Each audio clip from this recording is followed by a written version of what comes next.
Hi, everyone, and welcome to episode 282 of the Tick Bootcamp podcast. The title of today's interview is Dancing in the Lyme Light, an interview with Ali Goodman. My name is Danny Tiger, and I was so happy to co-host with my friend, Richard Johannesson.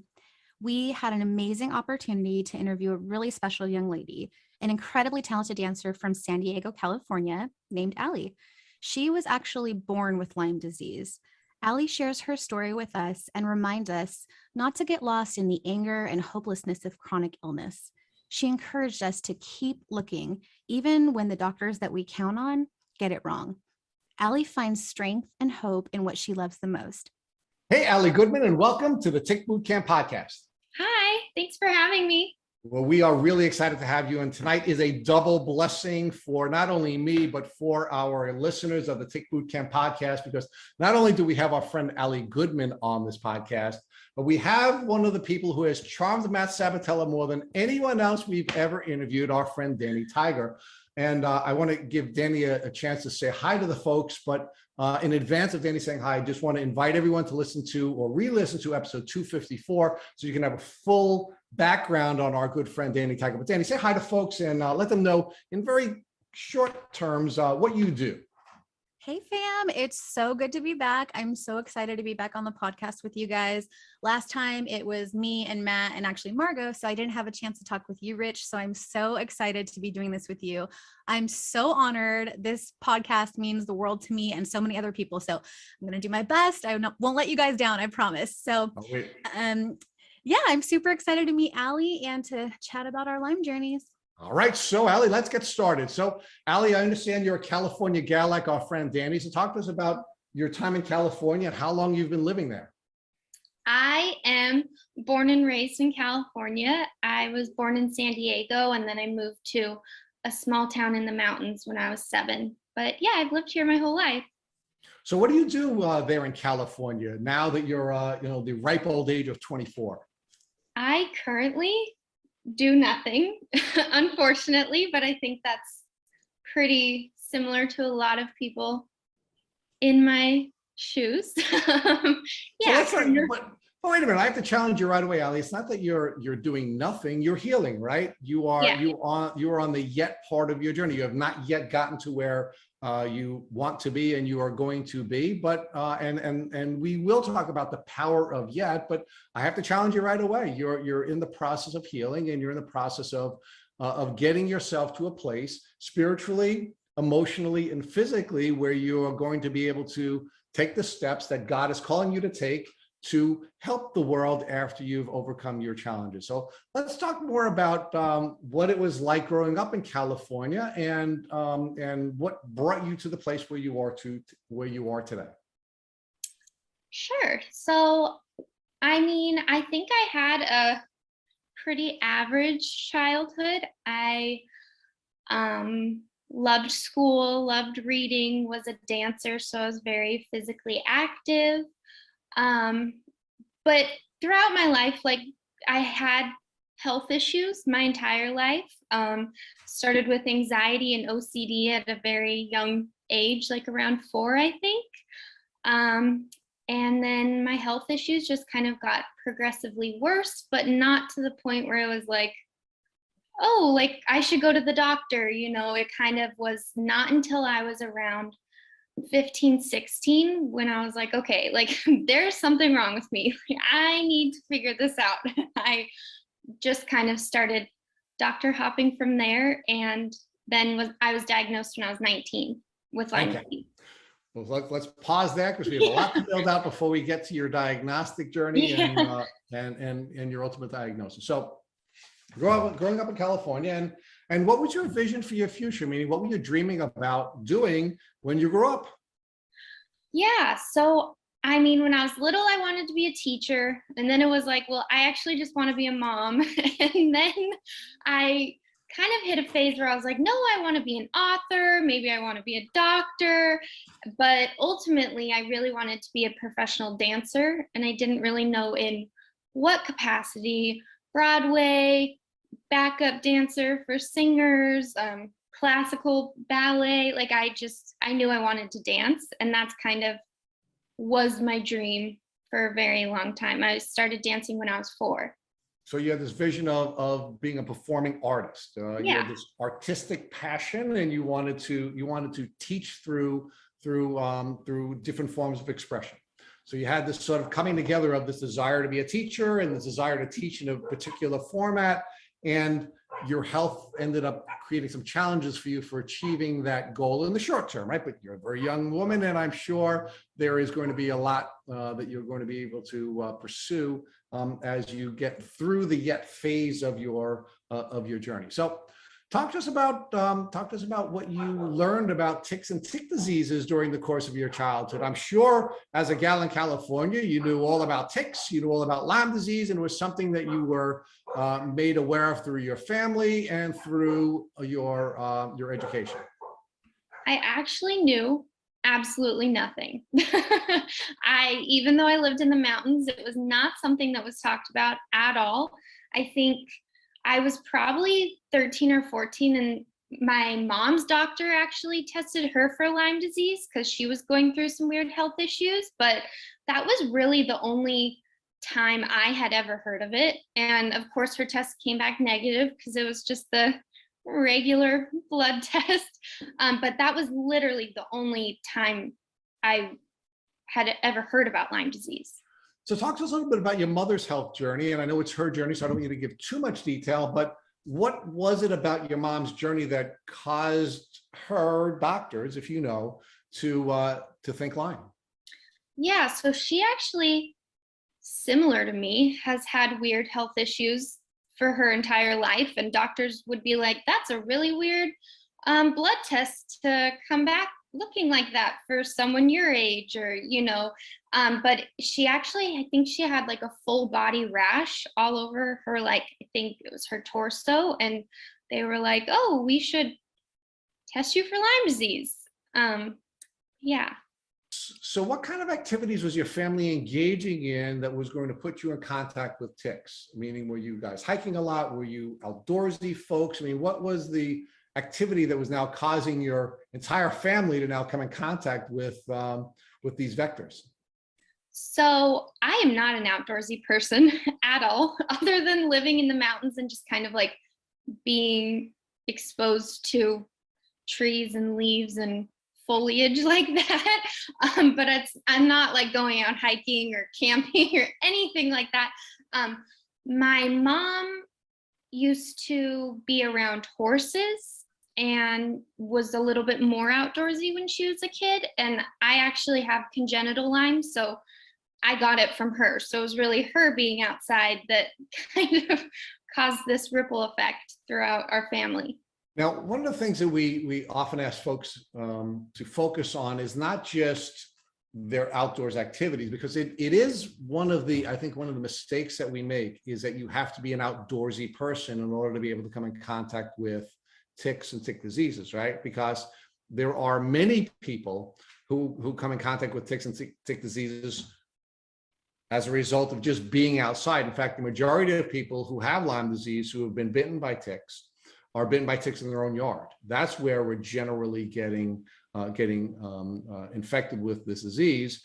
And many people, of course, are getting infected when they're coming in contact with companion animals. If you have cats that are coming in the house or dogs coming in the house, you are getting sick. We actually had a case here on Long Island recently where there was an infant. She was literally 2 months old in her bassinet, bitten by a tick, because her dad, who was a landscaper, came back into the house and the tick crawled off of him and onto the baby, and the baby got bitten. So you don't have to be an outdoorsy person. And the reason that's important for us to focus on here, Ali, is a lot of people think the only time they have to check themselves is when they've been hiking, or they've been horseback riding, or they've been doing something like that, when in fact, checking for ticks really has to be a lifestyle. And it's something you have to do all the time, not just when you're out hiking, not just when you're on your, riding your horse. And so that is an important thing for us to focus on together. So your mom has this, this relationship with horses, and she's a horseback rider. And of course, you're going to find ticks on horses all the time. Now, do you know if your mom was aware of the dangers that ticks pose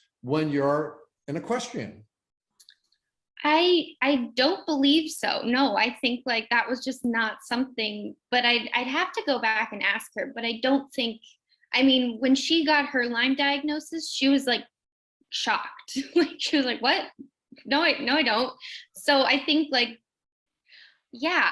And I think there's this stigma. A lot of people are like, how do you have Lyme disease if you live in California? Like there aren't ticks in California, but there totally are. And it is something that Californians really need to be on the lookout for. It is certainly something that everybody has to be on the lookout for, and it is spreading like wildfire, right? I mean, when we look at the map that the CDC has made, or I should say the maps that the CDC has made available to us over the last couple of years, I mean, every year you're seeing more and more and more infestation. Those of us here on the East Coast, we've been dealing with ticks for much, much longer. And I can tell you that as a native Long Islander, or an almost native Long Islander, I've been getting bitten by ticks since my childhood. We've been checking for ticks since my young childhood, right? So it was something that we were very aware of. That's why it's always interesting for me to speak to folks in other parts of the country and certainly other parts of the world, because ticks were a really important part of my childhood, and being tick aware was a very important part of our childhood. And my mother was very aggressive about making sure that we were aware of ticks and we checked for ticks. And it just sounds like you folks on the West Coast didn't have that same benefit. Even folks like you, Ali, whose mother was a horseback rider, and she was clearly coming in contact with ticks when she was on horses, right? Yeah. So talk to us about that rash that your mom had, though, because I find that to be interesting, because it's your sense that she was probably bitten by ticks during her childhood, and that was something that unfortunately became multi-generational for you.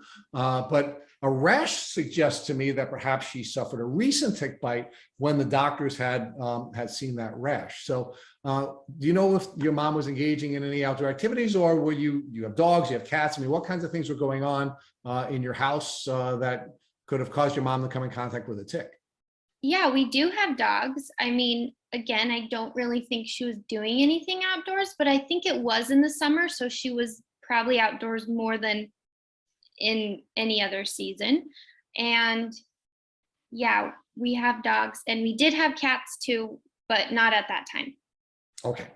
Now, do you recall during the course of your childhood taking ticks off of your dogs? I mean, do you remember your dogs coming in with ticks, and were there any steps that you were taking to protect your dogs from coming in contact with ticks? No, not at all. And same with my cats. I think like they were completely indoor animals, like not really. I have very small dogs, so in the mountains you're really afraid of coyotes, so they like weren't really outdoors a lot. But I can't recall, I don't even think I've ever seen a tick like in real life. Well, Matt could tell you the same thing. And we're going to talk a little bit more about that, because it's not uncommon for people with Lyme disease. Again, your congenital journey may be a little bit different than some others, but it's not uncommon for people with Lyme disease to never have seen a tick, to not know what it looks like, to not have remember being bitten by a tick. But that's because ticks are really good at biting us without us knowing about it, right? And being attached to us for a long period of time. So then he talked to us about how your symptoms developed, and then talk to us about how your developing symptoms were interfering with your ability to pursue your vision to be a teacher and a performing artist.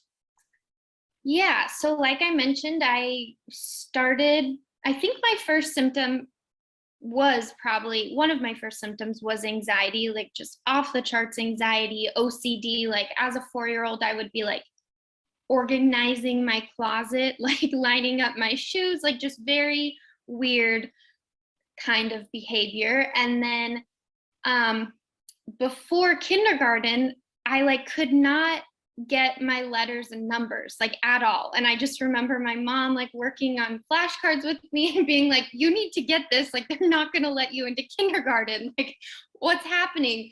And same with reading. It took me a little while to like really pick it up, but then it was never really pressed, because after I got it, I like really took off academically. I was a straight A student my entire life. And so that wasn't really something that, now looking back, we're like, oh, like you were obviously struggling neurologically, and someone should have maybe been paying attention to that. I think in 3rd grade, I really struggled with self-confidence, and to the point where my teachers like pulled my parents aside and were like, what's wrong with her? Like, why does she lack such, like, why why is she struggling so badly? Why is she so shy? And then I think I started dealing with fatigue and hormonal issues at the age of 12. And again, just kind of brushed those off as just normal, being a human, being a person growing up. And then, let's see, it's like a lot of just little things throughout my life that, like, looking back and after I got my diagnosis, I was like, oh my gosh, like I've literally been sick and struggling my entire life. Like, how was I doing that?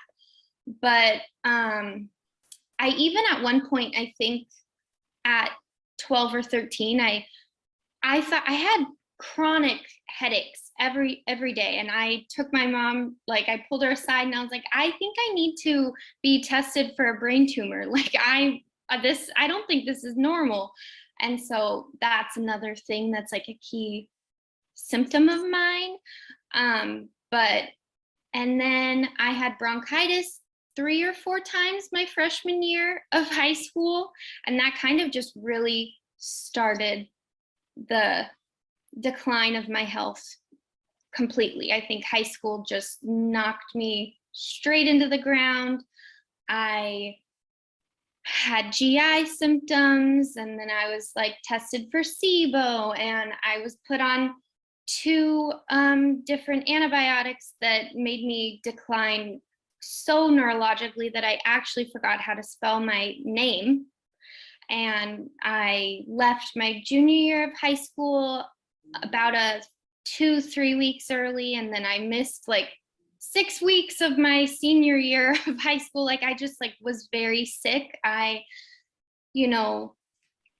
weight really fluctuated, and weight is a big part of my journey. I think I struggled with gaining weight over the summer and then losing weight to the point of trying to gain weight and not being able to gain weight. And being a dancer, there was a lot of questions of if I had an eating disorder, and my GI symptoms really sparked like fear of food. Like, it hurt to eat, and so like I just like didn't want to eat, and so then I thought I had an eating disorder. And I went to a eating behavioral therapist, and she's like really didn't actually hear like my story. She just kind of heard straight A student, girl, dancer.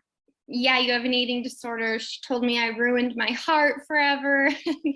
She would like said I needed to go into an inpatient treatment immediately. And then my regular doctor was like, no, I really don't think that's right. Like, that's not the issue.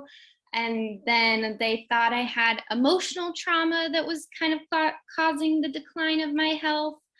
I was in the hospital twice my senior year of high school trying to figure out what was wrong with me. At that time, we really thought everything was based in the GI world. So I had endoscopies and colonoscopies.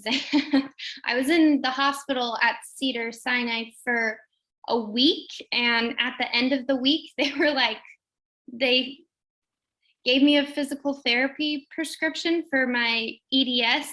They were like, they diagnosed me with eosinophilic esophagitis and gastritis, and kind of just shuffled me along to an immunologist and like to test my allergens and stuff. And that came back as a random peanut allergy that like I'd never been allergic to peanuts before, but that kind of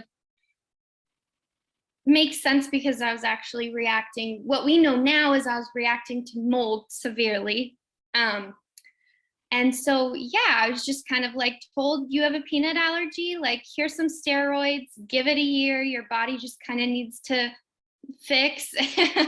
Like if I had waited a year, I think I'd be dead. Like I was 75 pounds and just praying like every night that my heart didn't give out in my sleep and that I'd make it to see another day.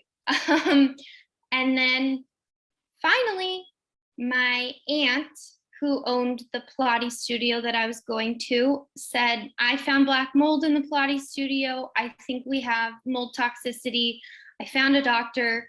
We should both go. And I went, and they do, and brain MRI.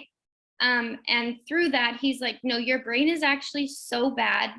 There's like, you have atrophy and swelling, and I think you have Lyme disease. Like, let's test you for Lyme disease. And so that's kind of like, it's a long journey and a lot of different symptoms where it's like, I think when I was finally diagnosed, I was like, I don't actually know what it feels like to be healthy at all, because I feel like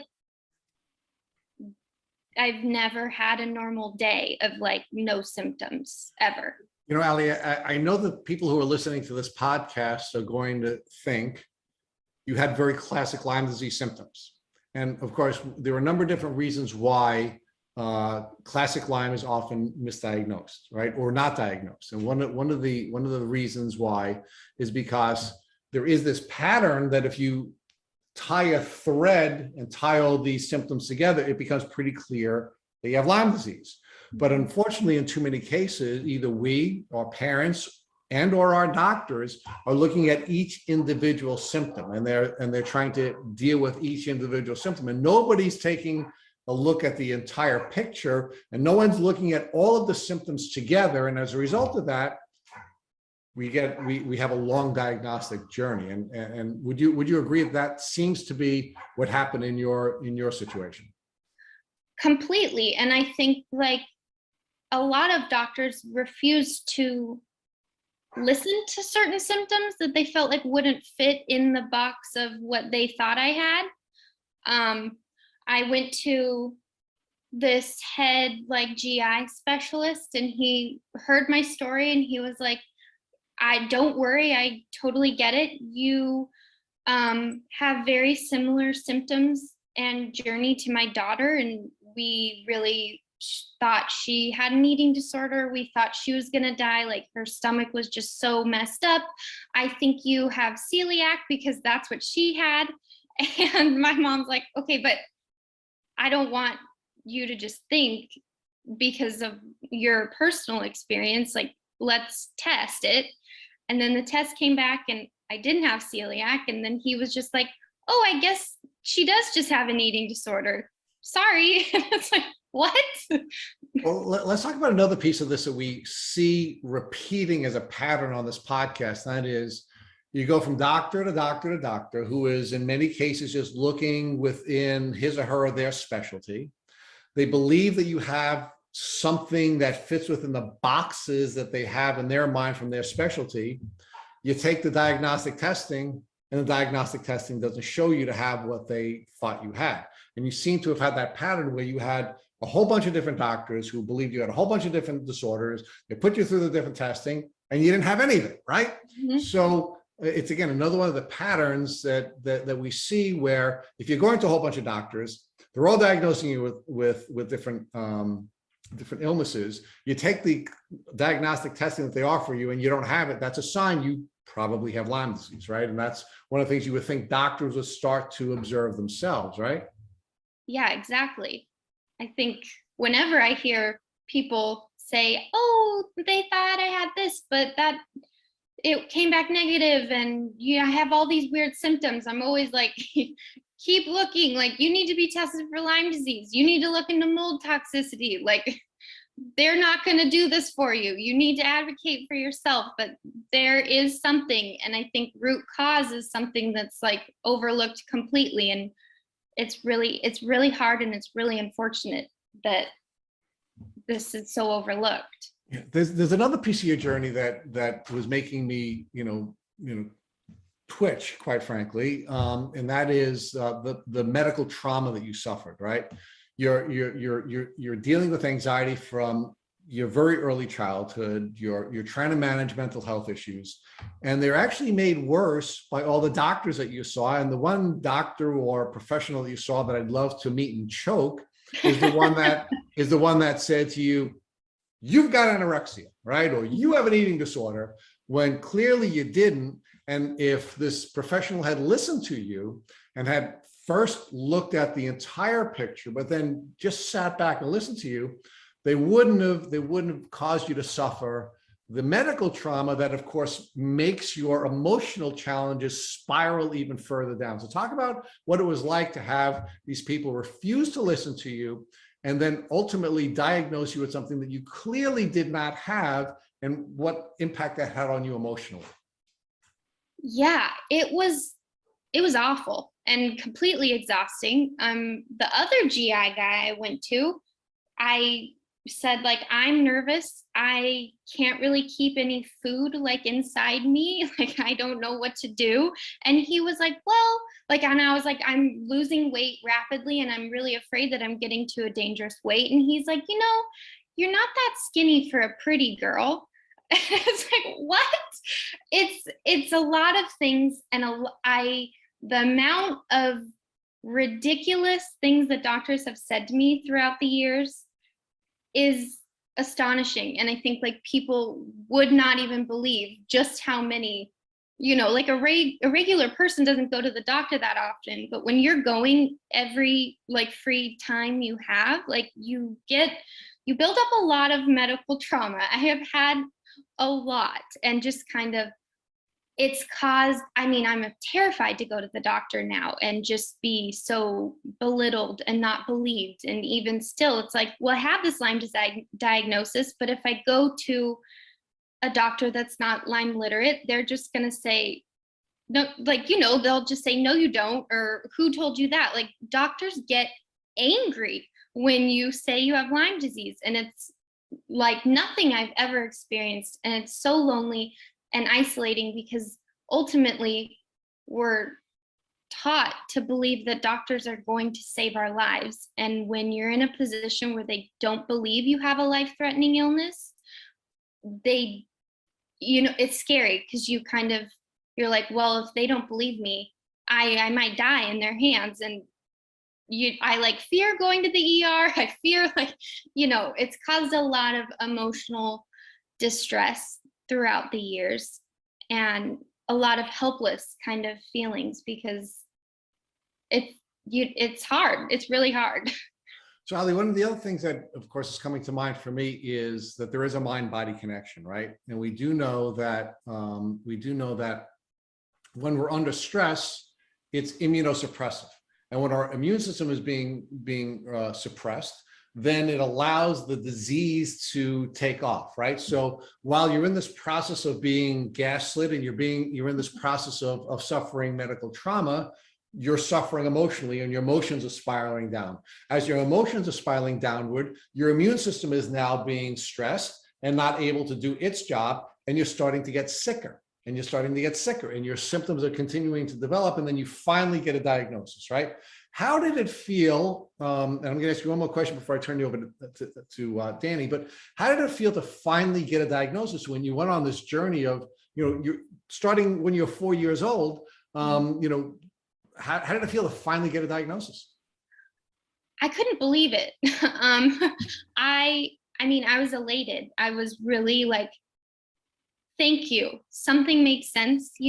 I think something that I had struggled with for years was, how can a girl my age be collecting so many different diagnoses? Like, this doesn't make any sense. Why am I so unhealthy? Why do I have all these random things? And then when I finally got that Lyme diagnosis, it was like, oh, these random things are actually symptoms of a much larger thing. And I think, for me, I would collect these different diagnoses, and I'd be like, that just doesn't feel right. That doesn't fit to me. And then I think, like, when I was finally diagnosed with Lyme disease and mold toxicity, it just clicked. It was like, wow, okay, thank you. Like, we're on the right path now. I think, like, I have faith that I might be able to turn this around. I might be able to have a life again. So all of your symptoms came together. They all made sense, and now you had the ability to move forward with a plan. And Danny's going to talk about that plan. But I have one more question to ask before I turn you over. One more area I'd like to explore with you. When was your mother given her diagnosis, And how long was that before you received your diagnosis? She actually got diagnosed after me. It was my very first visit with my Lyme doctor, and she was like, I really actually think you have congenital Lyme disease, and I think we need to explore this, and let's test your mom. And my mom says like she was in such a state of denial, like, no, she didn't get that from me at all. But actually, yeah. And so I, in a way, saved her life, because if I hadn't pushed for answers and if we hadn't pushed for answers, she might have continued to be sick throughout the rest of her life. And that is a really powerful and very positive part of your journey. And the reason I was asking the question is, in many cases, what we see on this podcast is that there are clues that someone has Lyme disease based on their family history. Mm-hmm. But doctors are ignoring that in many cases as well. And thankfully, in your case, that wasn't something that they overlooked because your mom hadn't been diagnosed as of then. But there was some suspicion that she had Lyme disease, certainly from that rash. So how long before your diagnosis did your mom's rash appear, where she took the Lyme disease test and she did not yet have a diagnosis? I think it was about 5 years. So if we had better testing and had your mom been able to get tested properly 5 years before, perhaps your journey would have been much shorter, and the damage that was caused to your body by having this disease sort of run amok in your body, you would have been in a position where you could have had a shorter journey. Completely. So then why don't you talk with Ali now and take her through the excitement that she had and the challenges that came along with now having a Lyme disease diagnosis. Yeah. Wow. I'm already blown away by your story, but so you had this kind of like enlightenment now that you have some idea of what has been going on for so many years. So that must have felt incredible. But I know for me, I didn't like get it at first. It didn't click. And it sounds like with you, it really clicked. And it's like the missing puzzle pieces were starting to fit together. So what did that kind of look like? Like once you had that diagnosis, where do you go from there? Do treatments start right away? Or did you have a doctor suggest something for you? Or is it something you and your mom did together? What did that look like? So it's actually very interesting, and kind of just like the universe has really been working in my favor in this sense. My mom had spent so many years just staying up all night Googling symptoms, trying to figure out what was wrong with me. But I was going to college. It was my freshman year of college in Seattle. And then, so we had been up there a few times, and Yolanda Hadid posted a picture of Mount Rainier out of an airplane window on her Instagram. And my mom was like, well, why is she in Seattle? And then through that, she discovered that she was going to this health clinic for her Lyme disease. And this was before I had my diagnosis. But my mom looked up the clinic and they said that they specialized in mystery illnesses. And so my mom was like, if we cannot figure out what is wrong with you, I want to take you there. And so it was actually my winter break from college that I was diagnosed with Lyme disease. And so my mom's like, well, I already have this place and you're already in Washington. So it was really perfect. I was supposed to go at the end of my freshman year, and then I ended up having an infection, Bartonella, move into my heart, which was preventing me, because I was a dance major, so it prevented me from dancing. The school basically said, like, you're a threat to yourself and to us, like, we need you to leave. And so my mom was like, okay, you're going, like, she messaged them and they said, yes, she can come a month early, like, that's fine. And I met my doctor there, and I've been with her ever since. And I know that's like that's not typical, like, for someone to have the first doctor they see get them to a healthy spot. So I feel very fortunate that I I got lucky. Yeah, that sounds amazing. Like I kind of had a little bit of same journey too, where when I finally did get the diagnosis, I got help, and I didn't realize like how blessed I was that so many people really got kind of the runaround, and it can be a really vigorous journey. So I'm so happy for you that you found that place. That's amazing. Yeah, So it's amazing that you had your mom's support too. Was she with you like throughout this journey, or because you said you were in Seattle? I don't know if your mom was able to be with you. So she was in California, but she flew up, like, actually both of my parents, they like hopped in the car and they're like, okay, like, because I texted them, I'm like, my like counselor at school says like I need to drop out, and the school is saying like I need to leave, like I don't know what to do.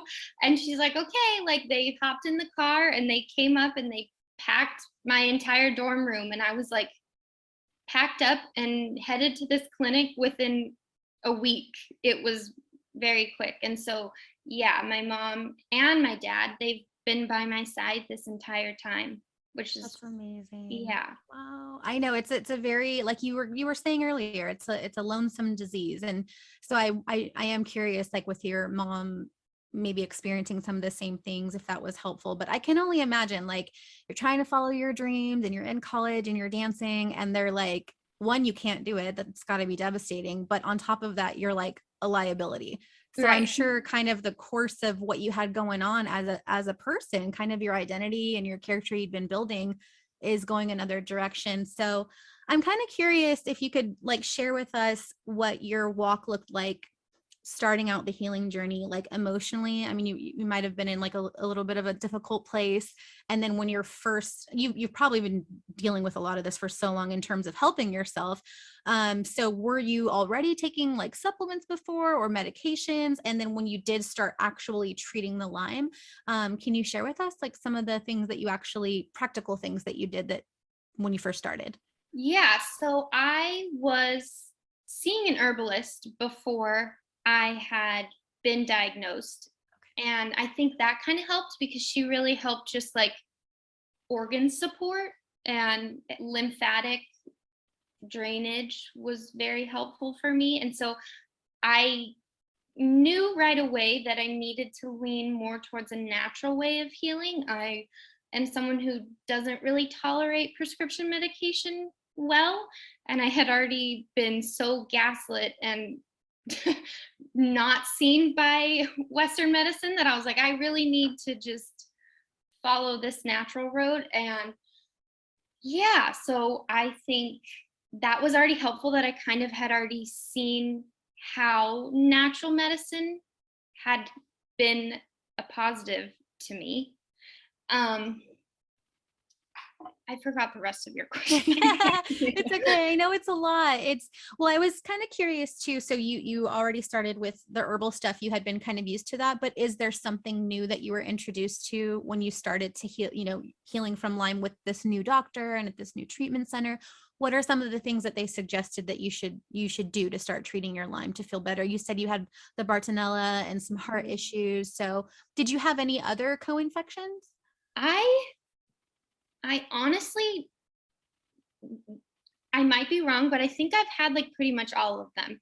It's been like just like, oh, another one. Oh, another one. Yeah, which is so typical. So that sounds about right. Completely. I think like as far as like, I'm a little bit not quite the right person to ask for this, in the sense of when I was diagnosed, I completely surrendered my brain to healing. So all medical knowledge just went straight out the window. Like I was like, I had been Googling for so many years and I knew all the intricacies about all the different systems in our bodies. And so when I found a doctor and with my mom, I kind of just was like, I'm done. Like I'm tapping out. So there's a lot of things that I've done and that I've had, and treatments and different procedures that I just don't quite know how they fit into my story and exactly what they are, just because was not in my body. Like I just was, no one's home, walking around like a ghost, and just you people can fix me. And like, I'm just here for the ride, and hopefully one day I wake up and it's fine. And I did, and I am better now, and I think like I am more in control of my health. But through the nitty gritty of it all, like I think that question is hard for me to answer because I just tapped out.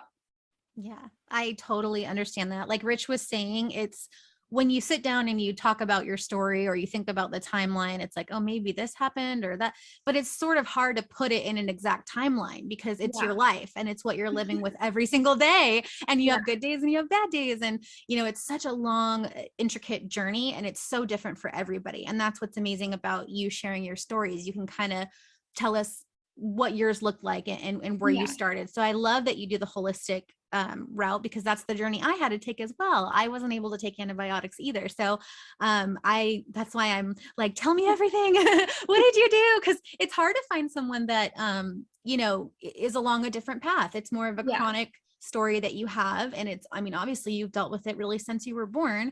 And so it's treated a little bit differently. It's looked at a lot differently. So I really appreciate you trying to kind of dig into there and be like, what did I do? I can't remember.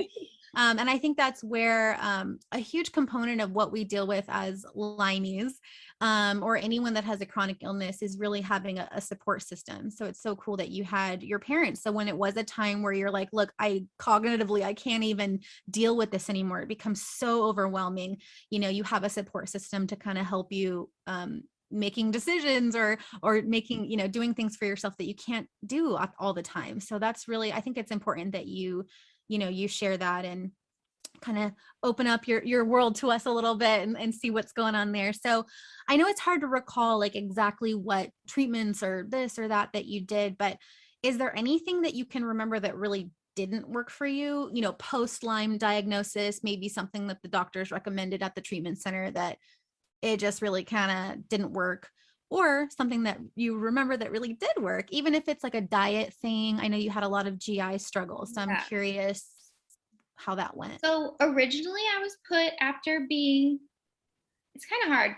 So originally I was put on like the autoimmune paleo diet. Okay. But I did not find any relief from that. But also, we didn't know this at the time, but our home also had toxic mold in it. And so actually, when I came home from the treatment center from college and started my Lyme protocol, I actually went into organ failure from just the stress of treating the Lyme without like because I was in a dorm room, so I wasn't really presenting as like being mold sick anymore.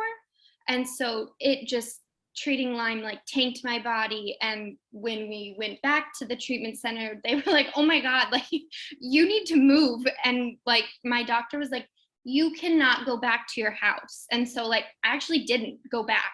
Like my parents we sold everything. We walked away from the house like it was a wildfire and kind of just rented an apartment in LA and started from ground zero. And so yeah, I would say if you suspect you have mold toxicity, I would treat that first because that did not go well for me.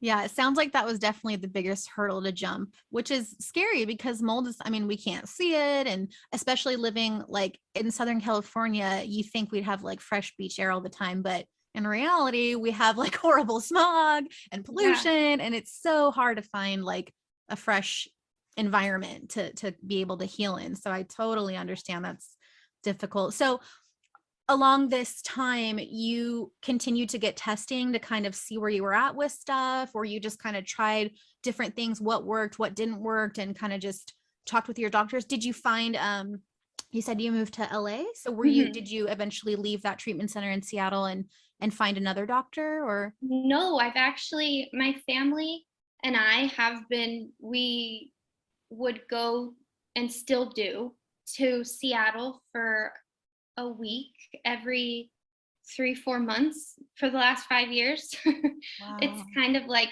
I just haven't really had good luck with finding knowledgeable doctors in California. And I kind of was like, well, I know, like I like my doctor and I'm finding success and I'm just going to stick with it. And it's kind of been fun. Like Seattle has definitely a special place in my heart just because it's where I've found myself and gotten better.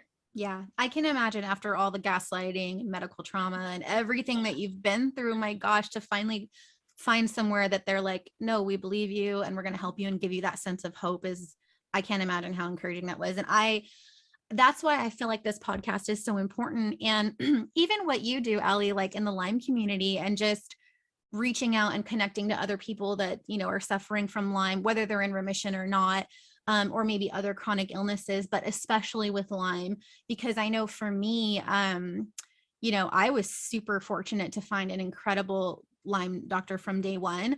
And I know they don't necessarily really advertise that, you know, that they're super Lyme literate. But it is sort of one of those places where if you have kind of a mystery situation, you can go there. And, you know, personally, I go to Holtorf, which is here in LA. It's Holtorf Medical Group, which is an amazing place. But that's the exact same way I felt. It's like I had gone through so much of that. And I got to tell you, Ali, when you said that doctor told you you're not that skinny for a pretty girl, the words are coming out of my mouth, I'm literally shaking. I feel like I'm going to cry because I have been there, sis. Like, I mean, I'm a hairdresser, I'm a makeup artist. So I am a makeup artist, makeup as in you can hide behind what's going on, you know, and it is an invisible disease. And I think as a woman, like, you know, for us gals, like, it's a little bit of an extra struggle because you do get that extra like bias, like, oh, you look fine, you look pretty, like, what are you complaining about? And it's that extra knife twist that you get sometimes because it is so hard what we deal with, and we have to be extra strong.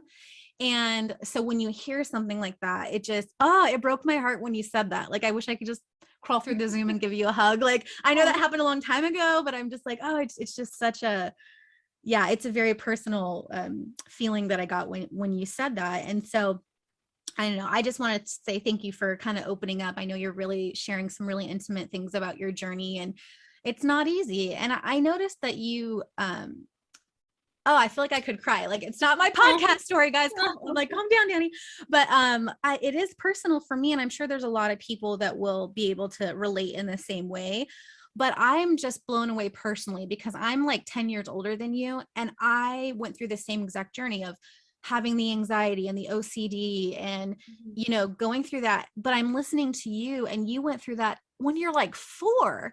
And I'm thinking, oh my gosh, it was so hard for me. I can't imagine that you almost, you know, you can't even relate to a life of not dealing with that.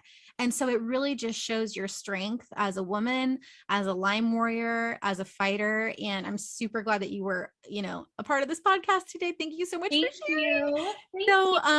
You know, it's just, I think it's strange for me because first of all, I love your Instagram name, Dancing in the Lyme Light. I just think that is so rad. It's so cute.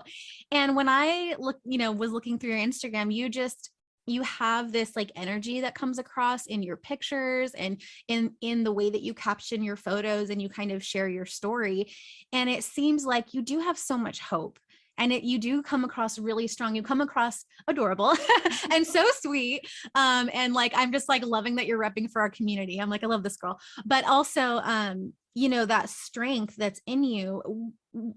You're talking a lot about all these things that you went through, but when did you really start to see some achievements coming across where you did that hopelessness did change into hope, not just with your diagnosis, but I mean, along your personal journey? You said it was, I believe you said it was maybe 5 years ago. Is that correct? When you got your diagnosis? Yeah. So how long did it take to get to that point where you could start seeing some real achievements where you're like, you know what, I have some hope. I can get better. I can do this. Did you find the Lyme community and that's what it was? Or was it something in your actual, you know, practical things that were happening in your life and, you know, some medicine or some treatment or something where you thought, wow, this is really helping me?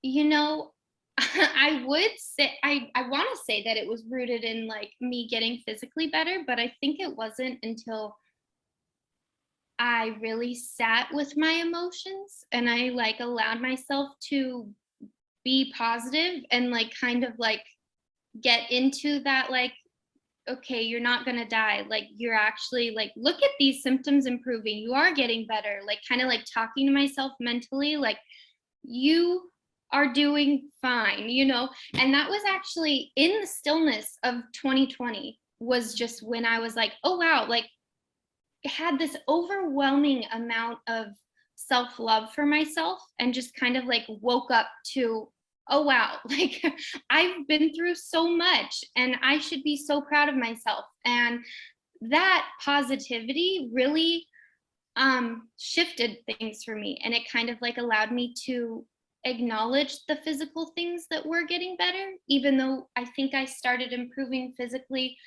much before I actually let myself realize it, if that makes sense.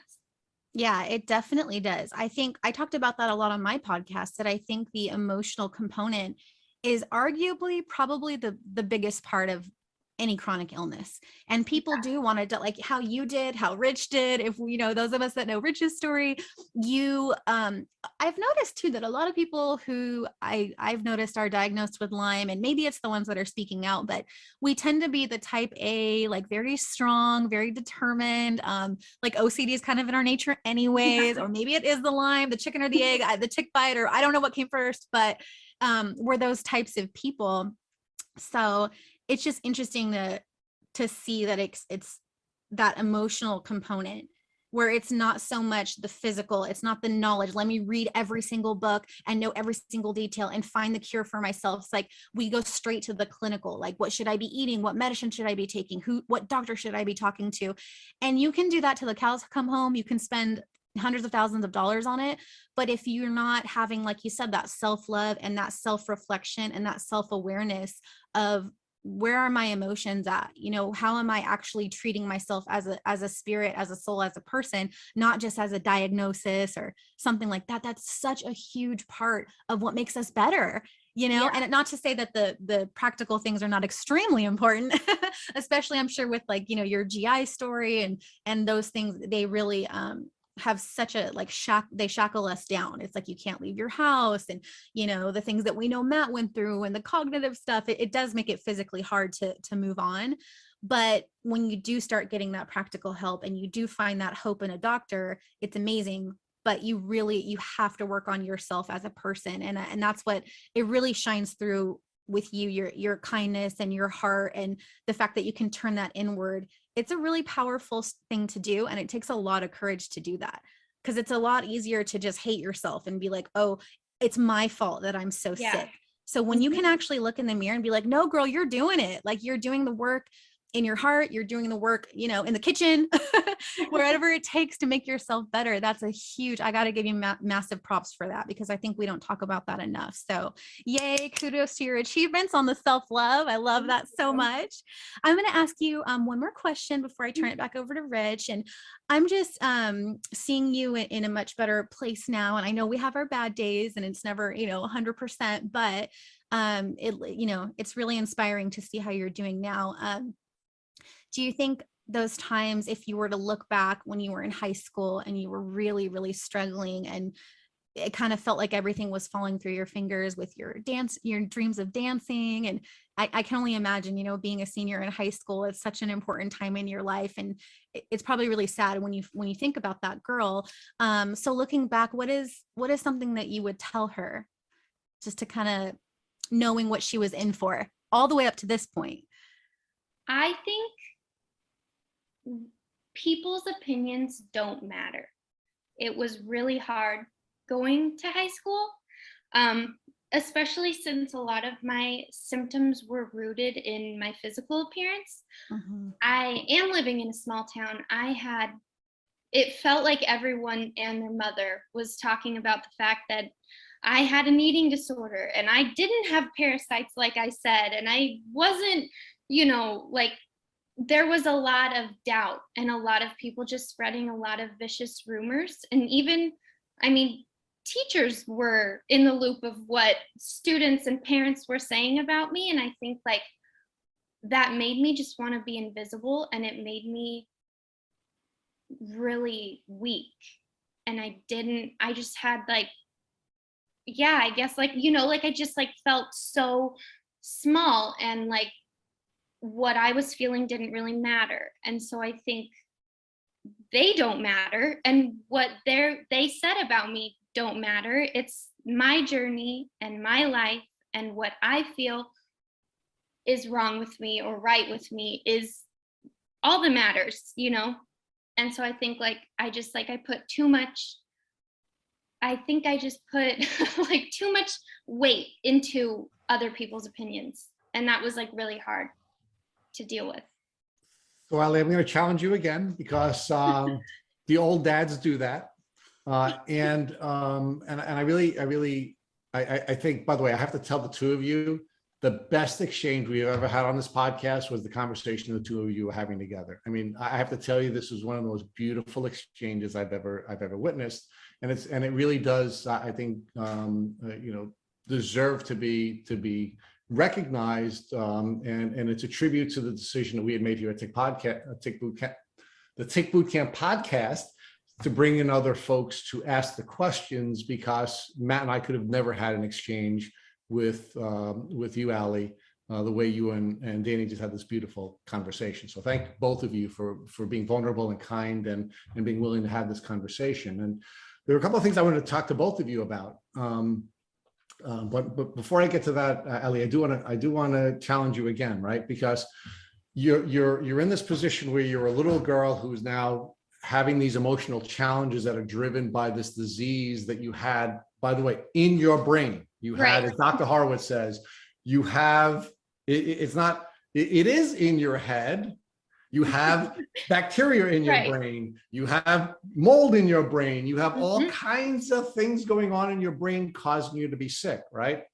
And anytime we're going through any type of a challenge in life, we're going to have a lot of different challenges that we're going to have to deal with. The first challenge we're going to have to deal with, of course, is our mind. Our survival software is going to be triggered, and our mind is going to be taking us in a number of different places, right?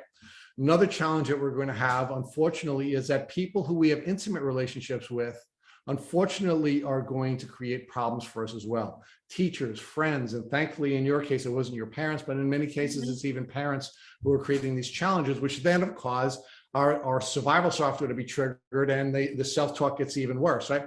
But then there are going to be third parties who are more distant, people who we aren't in an intimate relationship with, who are also going to create challenges for us. And this sort of it causes a spiral down, a spiral down, a spiral down. So it wasn't that you were giving these people too much respect, or you were allowing them to share too much time in your head. You were just overwhelmed with physical issues that are causing you to suffer from PTSD and suffer your survival software being triggered. And then you have doctors that are adding on to it, and teachers that are adding to it, and other people that are adding to it. I mean, who wouldn't be overwhelmed by this? Who wouldn't be listening to this, right? And of course, what that does is it causes that voice in your head to be even louder, right? And that's really what was happening here. So please don't be so hard on yourself. You were in a really bad place through no fault of your own, and you had no control over that. But there was a really important part of this conversation that I just want to revisit with the two of you, and that is this mind-body connection, right? Because when we have this bacteria and we have these viruses and we have these protozoa in our head, right? What it's doing is it's causing us to have mental health issues, right? And part of the mental health issues that you were dealing with at that time was you had this negative self-talk, right? And you were just coming down on yourself. And of course, that was being made worse by all the things that we were just talking about, right? But then there was this point where you started to be more kind to yourself, and you started to now talk more positively to yourself. Now, do you believe that was because you had the opportunity to sit down and be? I think you used the term. You had stillness in 2020, or do you think the physical treatment that you were going through and all of the work that you were doing with your doctors caused you to have some relief physiologically in your head, which then allowed you to have more clear and kind thoughts, and then you could have an opportunity to be more kind to yourself the way you're talking to yourself, and then sort of recount all the gains you were getting after that. Where's the chicken and the egg here? Yeah, wow. I feel like, so me and my journey, when I got diagnosed, I fell out of life. Like, I severed ties with the little friends that I did have left. I hid for years. I wasn't on social media. I made this Lyme Instagram that I have now, and I purposefully used a different email that no one would, find me. I wouldn't let my mom follow me. So there were no links to my past. And I think like being in that hole of like seclusion actually really helped, because I didn't have to worry about, I could sit with myself. I could just decompress. I can decondition everything that I had experienced. And I think that was a huge factor along with getting treatment, was just being able to, I mean, nervous system wise, I was completely in fight or flight, like every second of every day. I still struggle with when I feel judgment of other people, kind of shaking and getting on edge and not feeling safe. But I think, I'm not sure if there's a chicken or an egg. I think they both like really supported each other beautifully to create this kind of moment of, in my body, it was like, you're pretty much better, and it's 2020 and you can't leave the house and you can't even go and try to make friends or create a life. So let's really sit with yourself and connect and draw and read and do all these things that you used to love to do. And it kind of was just like got me in my body. I've also really struggled with like depersonalization and like not really like being embodied. And I think 2020 helped so much, just kind of like, you're not leaving the house, you're gonna sit here and figure out what's going on. And I think like, so yeah, they kind of just together really, I think maybe if I wasn't healthy, it would have not had the same impact on me. But I do think it wasn't one or the other first. It was kind of just like both. Well, let's talk about that. So one of the things that I think is really cool about your journey is, in order to be able to quiet the voice in your head, the negative voice in your head, you had to quiet everything on the outside, right? You had to disconnect from all the negative noise that was in your life, whether they be social or otherwise, right? Once you quieted that noise, and that wasn't adding to the noise in your head, you were able to quiet the noise in your head. And once you were able to quiet the noise in your head, then you were able to go forward with identifying the gains that you made. And when you identified the gains that you made, then you were able to be gentle with yourself and have more positive talk. So I think it was a process. Yeah. And I think it's a very powerful process that you used in order to be able to become more healthy emotionally and put you in a position where you could now look at all the gains that you had made so that you can see the progress rather than just hearing the noise. So let me talk to you about one other thing, because you had a lot of gut issues, right? Yeah. And you know, there is the gut-brain connection, right? And we know that when our gut is unhealthy, we're going to be emotionally unhealthy. So what kinds of things do you do to heal your gut, and what impact did that have on you emotionally? So I think actually gut issues was a big prominent issue, and I think it was one of the last issues to really resolve itself. I'm really still dealing with like extreme just damage. I mean, I think when I was getting my colonoscopy done, they said like it looked like a bottle brush had just like scraped through like my intestines. And I think like, but no one said like what to do about that. They were just like, sucks for you, you know, like, bye, go, good luck with this. And so really actually getting my food sensitivities tested every 6 months in the past, like, I think it's been about a year and a half, I've seen major improvements with my gut, just not dealing with IBS issues, not dealing with mast cell issues.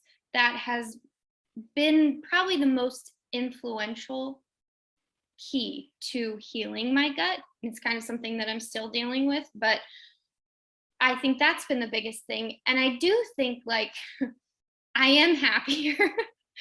And I think that is not even something, you know, you see like, oh yeah, gut brain connection, and I'm like, oh, okay, yeah, I get that. But it's like looking back, I'm like, oh yeah, like I think I am more happy and more positive and joyful now that I'm not only just like gut is healed, but I mean, not being in pain all the time, I think also helps you be a little bit lighter and happier. And of course, more resilient, right? Because Yeah. you then have the ability to now manage some of the things that were overwhelming you in the past. And some of the things that you had to shut out before because it was collectively overwhelming you. Now you can manage maybe somebody making an observation, a rude observation, and not take it personal, not let that add to your, Right. your fight or flight. Or maybe you can manage somebody, making a mistake and stepping over a line that isn't necessarily intentional, but because you're not so fragile and because you can be more resilient, you can manage those kinds of things, and they don't sort of take you, further and further down the spiral. You become more resilient and you become generally more happy, right? Totally. So let me tell you what I really love about this story, and I don't want to say I love it more than the conversation that the two of you had together, because that was really unbelievably beautiful, is how you finally came now back, right? And one of the things that I loved about your Instagram and your decision to join this community, right? You went from being someone who had to shut everything out and somebody who was in a lot of pain and somebody who had all this negative self-talk and being constantly in fight or flight, to now showing a very different Ali and being in a very different place where you can now start to help other people by becoming a part of the Lyme Instagram community. So first talk to us about how that developed, how you finally got to a point where you said, all right, now it's my turn to give back because I want to help other people shortcut their journey. Yeah. So funnily enough, like I joined the Lyme, I made my Lyme Instagram, like I think the week after I got diagnosed. But back in 2017, the Lyme community, or at least the Lyme community that I had connected with, was very different from what it is now. I think it was really negative and kind of just like full of, I'm gonna die, no one's saving me, I don't know what to do. And that was so hard and so overwhelming. And so when I came back around, I think 2020, I kind of started posting more. I really felt like it was important for the me's that were just starting their journey to see there is hope. Like, there is toxic positivity that's tossed around in this community as well. But I do think it's important to note that, you can have Lyme disease and you can be happy, and you can, find hope. And it's not dark, it feels dark, but there needs to be people out there in this community shining their light to show others that, like, don't give up. Like, you can do this. You're going to make it through this. And I think that was the huge reason for me to get back on there, because I felt like I was really doing a disservice to all the people that were lost and sad and confused. And I needed them to know it's going to be okay. Like, I have been there. I've been through a whole lot of stuff in my short little life so far, but you need to have hope and faith, and yeah. And there's a path forward, right? And you wanted to make sure that people saw that there was a path forward, and it may not be exactly the same path that you were taking, because each one of us has to have our own individual path, and each one of us is going to have our own individual journey. But there is a path for everyone, and you wanted to share your path forward because you didn't want people to get stuck because they only see the pain that others are in it when they're at earlier stages in their journey. Now, one of the things I think is also really beautiful from a transformational standpoint is the little girl who wanted to be a teacher, the little girl who wanted to be a performance artist, is now reconnected with those God-given talents and those traits, and she's using her gift to teach and her gift to teach as a performing artist in the very name of her Instagram. So talk about what inspired the name of your Instagram and how that sort of brings you full circle to connecting with these talents that you knew you always had, but unfortunately you had to put on the shelf for a while, even when you went to college, where they told you had to leave when you were developing those skills. But now you've come back and now we're dancing in the limelight. Yeah.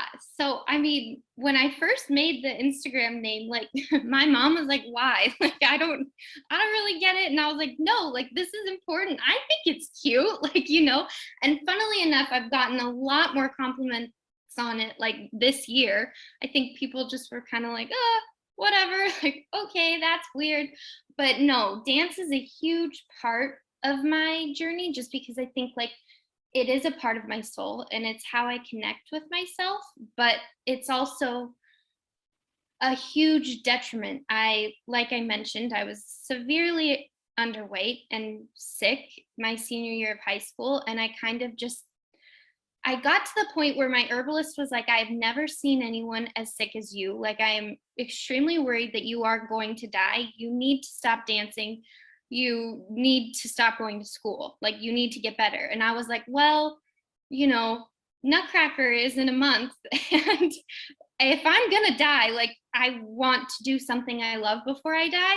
And so I really just steamrolled my way through that. And I think like there's a lot of distrust with myself because I didn't listen to my body and I wasn't kind to my body. And I was like, I'm going to dance because I love to dance. And if you're falling apart, then that sucks. And I think it's been like a journey kind of easing back into dance and letting my body know, like, I am going to listen to you. Like, I'm not going to let you get that depleted anymore.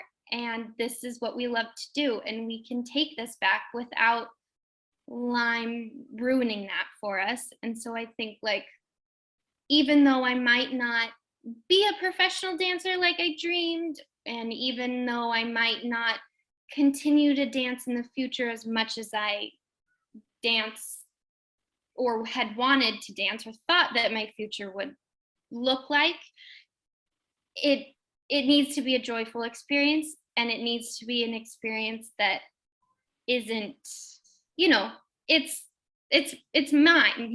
Dance is my thing, and Lyme is something that has taught me a lot about dance, has taught me a lot about myself, and has showed it's just been huge. I'm sorry if that's like rambling. It isn't rambling. I think it's beautiful, Ali. And so one of the things, again, in the spirit of me being the dad who's going to challenge you, I think you need to stay with that as you're going through your transformation. We've interviewed scores of doctors, some of the Lyme pioneers like Dr. Joseph Bioroscano to Dr. Bill Rawls, who is, in our view, the genius of our time. And what we found with every one of the leading Lyme doctors is you will not heal if you do not move. Dr. Bioroscano said from the earliest time when he was doing his research in the 70s and 80s, like when I was young, that if you didn't move, you wouldn't heal. And what movement would be better than dancing? Joyful movement, right? So I want you to stay with this topic as you're moving forward in your transformation, because a professional doesn't have to be someone who is on Broadway, for example. A professional is somebody who is using her gifts and talents to help other people in a way that creates value and allows people to pay you for that value, right? So if you're able to create, for example, and I don't know what your future is, but just one of the things that I'm thinking about, if you're able to create a form of dance that will not be too rigorous, because if you exercise too rigorously, obviously that's not going to help you healing, but is appropriate movement that will allow you to go through the detox and allow you to heal. Perhaps that's where your calling is, and perhaps that's where you're starting to see where your future is. What do you think about that? Yeah, I think that would be amazing. I mean, I am lost in what like my purpose in life is, or my way forward. And I think if I could explore something that was rooted in dance, I think that would bring a lot of joy to Well, me. you did say that you're now listening to your body, right? And we get all kinds of signals, right? So when we're feeling rudderless, when we're feeling kind of lost, that's a signal as well, right? And we have to go back to the touchstones, and we have to read what our body's telling us, right? And if our body is telling us that we should be doing a particular thing and our emotions are telling we should be doing a particular thing, well, perhaps that's something that we have to look at more closely and we have to be guided by. So just like you have to be guided by your body, you have to be guided by your emotions. And it seems pretty clear to me, and I'm going to let Danny weigh in on this, it seems pretty clear to me that your body's telling you that you have to go back to the place that God created you to be, and that there are many places here for you in movement, right? And one of the things that we're going to be doing here at Tick Bootcamp is we're going to actually start creating a couple of other podcasts, because we've been getting called out by folks in the community for not sharing the patterns that we've identified, right? Because during the course of these almost 300 podcast interviews we've done, we see patterns. We've identified patterns, right? And we received a long letter from a young man in Germany, and he said, "Hey guys, when are you going to start sharing the patterns? When are you going to start sharing what you saw in other people?" And what he didn't know was that I was watching Matt heal over the course of these last couple of years, because Matt went from being a very frail, really scared, really sick, cognitively impaired person to somebody who is now making every single podcast episode and brilliantly, interacting with folks in the community. So I didn't just listen to and learn from all of you individually. I also watched somebody on the journey as well. And there have been a lot of parents. So we're going to be putting together some new podcasts where we're going to be developing patterns. And one of the patterns that we're going to talk about is fitness, right? Because each one of us has to find our own way of moving. Each one of us has to listen to our body and find something that works for us. And I guarantee you, there's a large segment of this community that will be positively impacted by having a fitness or movement protocol related to dance. Now, it's not going to be an old 6'6" guy like me, but that doesn't mean that that's not going to be there. And I can tell you that a lot of people are moved by Dr. Jess, for example, who's another brilliant leader in this community. And part of what she does is she dances all over the place, right? And, and she just does that in a really powerful and beautiful way. So I urge you to consider, the signals that you're getting, not from me and Danny in particular, but generally from you, because there's a place for you in this community. And that's why you're on this podcast, right? I mean, talk to us about the decision to come on this podcast, right? Because there are many people that we invite that don't come on this podcast, right? And I will admit that we're overwhelmed with all the people who are asking to come on the podcast now, but there have still been many people that have decided not to do that. And you were nervous when we were having our pre-podcast conversation. So talk about how all of that changed for you, why A, you decided to come on here and share your very personal story, and B, how you matured during the course of this podcast, where you had this brilliant conversation with folks rather than being the scared little girl that started out this conversation.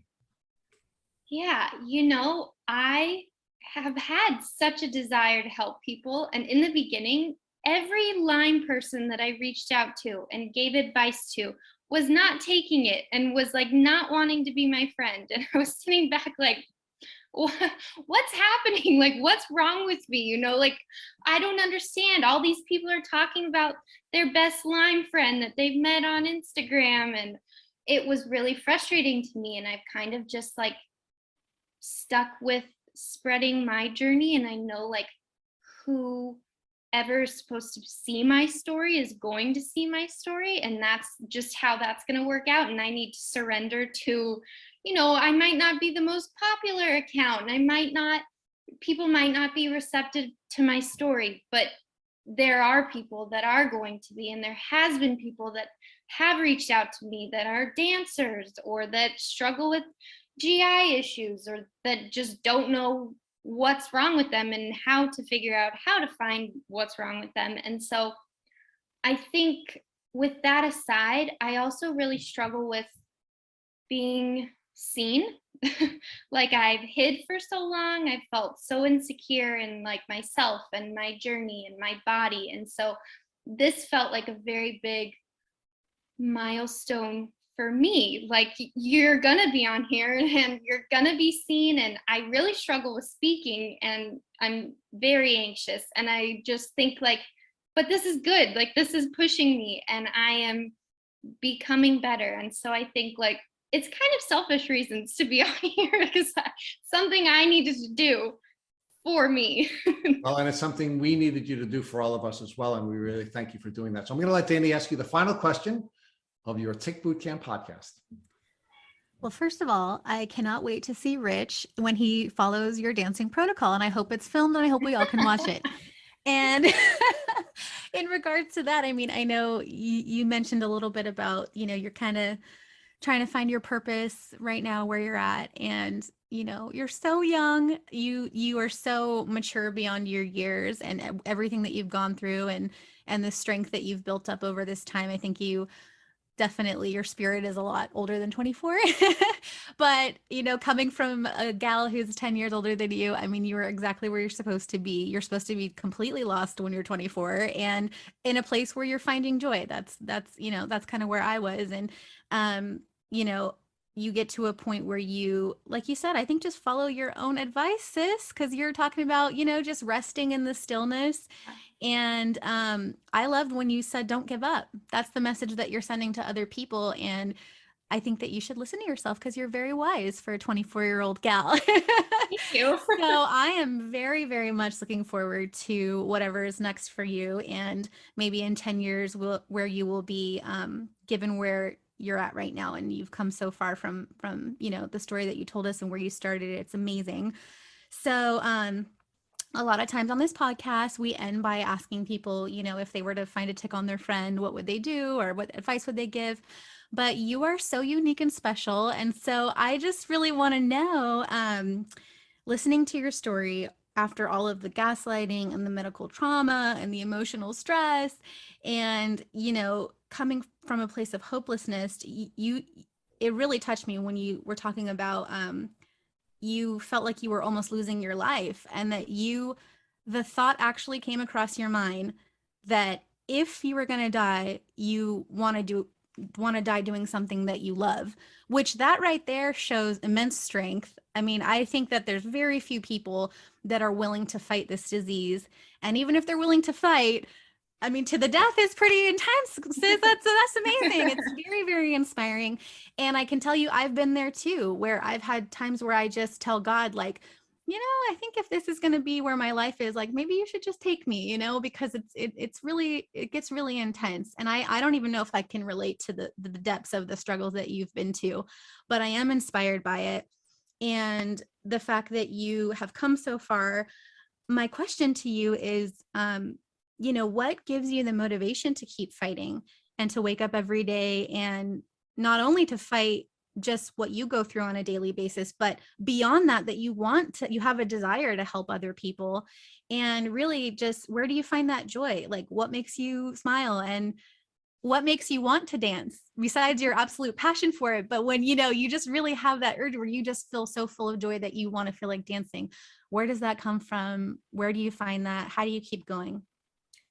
I think it was really like there became a point in time when I was afraid to leave the house. It's full 180 from I'm just gonna dance, and if I die, then I'm dying. And then it was like I'm in treatment and I'm like getting better, and I like didn't want to leave the house because I was afraid I would be in a car accident and die and my life would end too early. Like I just got like that little bit of hope, and I was like, I deserve to have a beautiful life and I want to have a beautiful life. And that's really been like this driving force. I want to have friends. I want to have boyfriends. I want to get married and create a life and be happy and, have a life that's filled with sunflowers and sunshine and butterflies and not just like gloom and darkness and pain. And I think it hurts me to know that other people out there are also in that dark place. And I think like I want to help them see that life can be beautiful and that we all deserve to have a beautiful life that isn't hard. And I think that's kind of like what keeps me going, is that like I want that and I want other people to have that too. That is beautiful. I feel like I've almost not cried this whole podcast, but they're coming out now and I don't want my lashes to fall off. So I'm going to turn it back to Rich, but I just want to tell you, thank you so much. It sounds like exactly what we're doing right now. Like the Lyme community and everybody else out there, that's what we're here for, is to support each other and encourage each other and give a little bit of purpose to our life, to encourage us to wake up every day and try to make the most out of squeeze all the lime, all the juice out of our limes and get the most that we can. And like you were saying, you kind of, you know, it's so easy to get lost in the anger of the pain that we have to endure for so long. And so finding that joy for yourself and to encourage other people, I just think it's beautiful. I think everything you've shared with us, Ali, is so beautiful. And you've kind of left me speechless because normally I can't stop talking, as noted on my 3-hour podcast, but I'm like, I don't even know what to say. She's so amazing. And I feel like I could talk to you forever. And if you're looking for Lyme besties, like, I'm here, girl. I love you. Because I would love that. Thank you. So I thank Danny for turning it back over to me, and I could only ruin this beautiful moment by making any observations. So what I'm going to do is just thank you, Ali, and thank you, Danny. This is an absolutely beautiful podcast. The two of you are brilliant, beautiful young women, and our community is really blessed to have the two of you as leaders in this community. So thank you so much for taking time and sharing with the folks in the Tick Bootcamp community. Thank you. Thank you for listening to the Tick Bootcamp interview with Ali Goodman. To our listeners, we have a call to action. First, if you would like to learn more about Ali Goodman, visit her Instagram page at Dancing in the Lyme Light. Second, if you enjoyed this episode of the Tick Bootcamp podcast, please share it with your friends by using the social media buttons you see at the bottom of the post. Third, Tick Bootcamp has created a Tick Bite blueprint. This is inspired by the information that has been provided by guests on the podcast. We urge you to visit our website at www.tickbootcamp.com to view the blueprint. Please note we would appreciate any input or improvements you would like to offer. Fourth, don't forget to subscribe to this podcast on Apple Podcast, Google Podcast, or Spotify to get automatic episode updates from our Tick Bootcamp podcast. And finally, we thank you, our community, for your comments on our past podcast episodes. Please take a minute to leave an honest review on Apple Podcasts, on Instagram, or on our website. We make it a point to read every single one of your reviews we get. Thank you for listening.